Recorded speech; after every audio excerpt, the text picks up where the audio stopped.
É o maior escândalo da história do judiciário que está acontecendo. E o quanto será que a corrupção está espalhada na justiça? Eu fico surpreso porque a imprensa brasileira está falando pouco, muito pouco disso. É um esquema gigantesco de venda de sentenças, tanto por desembargadores quanto em gabinetes de ministros do STJ, que foi descoberto pela Polícia Federal. Esse caso é um dos maiores escândalos da culpa do Poder Judiciário da história. Mas a gente não tá vendo lá a Daniela Lima balançando na frente da TV para mostrar essa imagem aqui que vocês vão ver agora. Mostra aí, produção. Olha aí, pessoal. Essa imagem é a imagem da apreensão feita pela Polícia Federal de quase 3.000 milhões de reais na casa de um desembargador do Tribunal de Justiça do Mato Grosso do Sul. Um desembargador que tem 40 anos de magistratura. Quem é que estava com essa montanha de dinheiro aí, Deltan?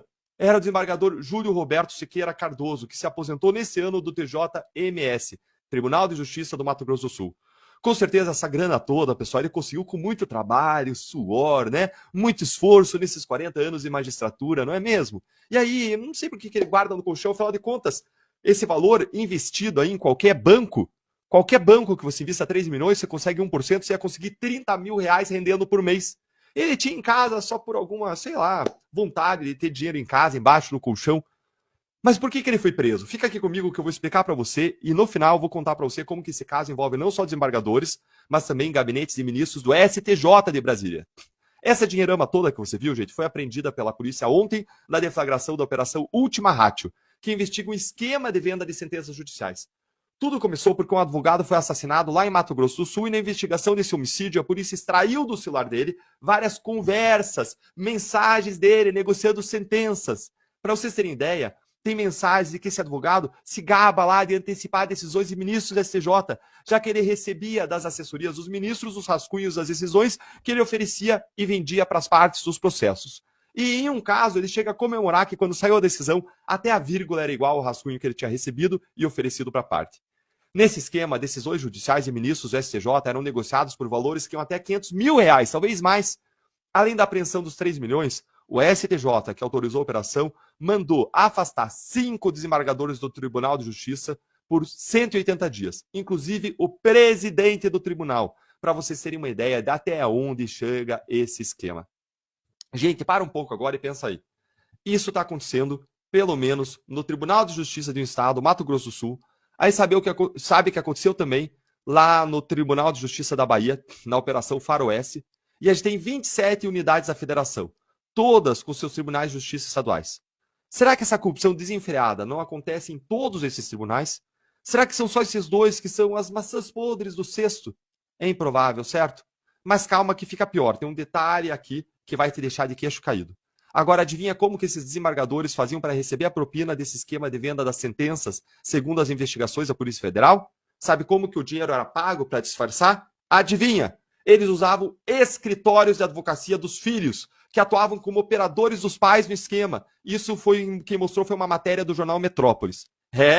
Pois é, quem dizia que os desembargadores usavam os escritórios de advocacia dos próprios filhos e parentes para receber propina e lavar dinheiro? Quem diria, hein? E olhem só isso, uma das investigadas é a Camila Cavalcante Bastos, que é filha do desembargador Alexandre Aguiar Bastos, mas você sabe quem que é a Camila? Ela não é só filha do desembargador, não. A Camila é simplesmente vice-presidente da Ordem dos Advogados do Brasil, vice-presidente da OAB. Somente isso. E agora tudo faz sentido, não faz? É por essas e outras que a OAB não faz nada do que deveria fazer em relação aos abusos do STF e do ministro Alexandre de Moraes. Os interesses são muito grandes, você consegue ver agora?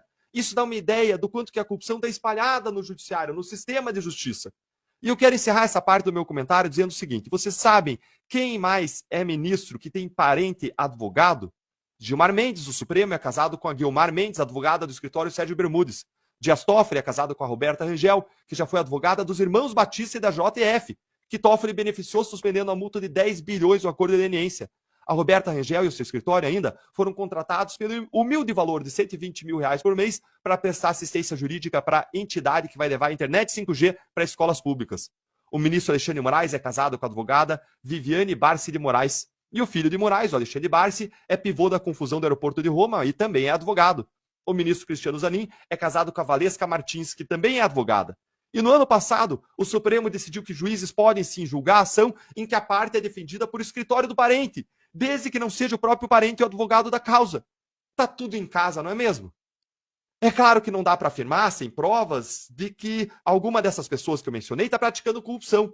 Mas você concorda que se criou um ambiente de promiscuidade que permite a corrupção disfarçada de pagamentos de honorários e que, caso se suspeite de algo, vai ser muito difícil provar que não eram realmente honorários os valores recebidos, já que não tem como aferir objetivamente o valor desse tipo de serviço, dos honorários? Mas não para por aí, gente. Lembra que a investigação atingiu não só os tribunais estaduais, mas também o STJ de Brasília, o segundo mais importante tribunal brasileiro. E aí, lá no STJ, é que o negócio fica feio. Aí é que quase não vemos nada na imprensa contando para os brasileiros que o ministro Luiz Felipe Salomão, aquele mesmo que virou algoz da Lava Jato lá no CNJ, promovendo uma caça às bruxas contra os juízes que atuaram na operação, como a Gabriela Hart, como o Sérgio Moro. E esse Salomão, ele foi citado nessas conversas do celular do advogado, assassinado, como alguém que poderia ser pago para vender sentenças. E ele tratou logo de absolver ele mesmo, dizendo nos autos, ele dizendo dele mesmo, que não tinha nada de errado no caso da menção a ele, como se não existisse impedimento para ele julgar ele mesmo. E cadê a imprensa que repercute todas as narrativas dos ministros da cúpula do judiciário contra a Lava Jato? Cadê a Daniela Lima? Cadê a Globo News? Vocês não vão fiscalizar, não vão questionar, não vão criticar isso? Gente, a investigação achou até mesmo um ministro da STJ sendo receptor final do pagamento de um lobista. Um relatório do COAF, que é o órgão que monitora a lavagem de dinheiro, operações suspeitas financeiras, detectou que um lobista enviou repasses para um intermediário, que depois enviou os valores para um ministro da STJ, o ministro Paulo Moura Ribeiro, o que está sendo objeto de investigação agora. Mas, mais uma vez, sem apontar o dedo para ninguém que não foi condenado em última instância, existem evidências de que tem sim corrupção no TJ do Mato Grosso do Sul, tem sim corrupção no TJ da Bahia, tem corrupção em gabinetes de ministro do STJ, para dizer o mínimo, já que a gente não pode dizer sem ter uma condenação definitiva sobre nenhum ministro. E aí, na Lava Jato, teve ainda delação contra ministros do TCU, do STJ, do STF, que foram enterradas lá em cima pela própria STF. Eu acredito que a maioria dos juízes da primeira instância são honestos, a imensa maioria da primeira instância. Contudo, conforme você sobe nos degraus do judiciário e se aumenta a influência política, as nomeações políticas, nós vamos vendo a deterioração do sistema. Nós estamos diante, talvez, do maior escândalo da história do judiciário, que se não tiver escrutínio público, se não tiver atenção da imprensa, se não tiver cobrança, e por isso que eu estou batendo tanto nessa tecla da imprensa, se a gente não ficar em cima, não vai ter outro final, senão a suspensão da investigação, a destruição das provas, e ainda vão querer punir os policiais, procuradores e juízes do caso, como fizeram na Lava Jato. Vamos deixar a impunidade dos corruptos chegar também no judiciário? Chegar também nas pessoas investigadas no judiciário? Não, se depender de mim, não. E você? Me conta aí nos seus comentários e nos ajuda com isso a impulsionar esse vídeo, curtindo, seguindo aqui o canal, deixando comentário para que a voz da nossa indignação conjunta chegue mais longe.